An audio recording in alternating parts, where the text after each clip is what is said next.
Belki çok incitmişim sevdiğim insanları, belki çok aldatmışım can diyen cananları.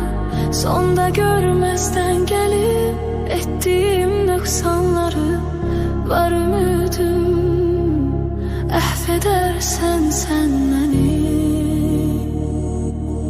Bilmez idim dert verer derdimin dermanları, gün gelir pişman olar nefsinin kurbanları.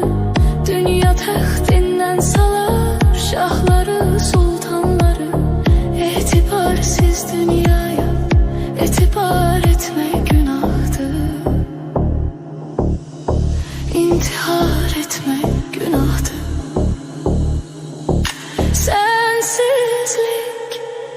Sensizlik çok çetin dünyada, gəm yazılmış qismətim, qalmayıbdı taqətim.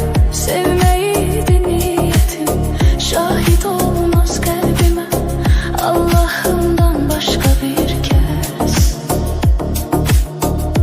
Səs salar səssizcə bir səs.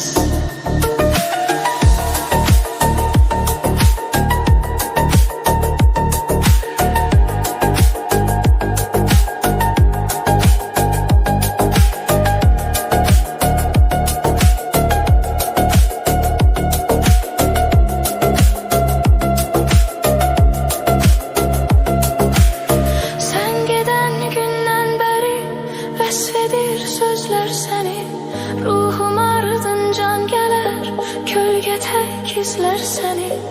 Aşıqın tənha qalar, hər gecə gözlər səni.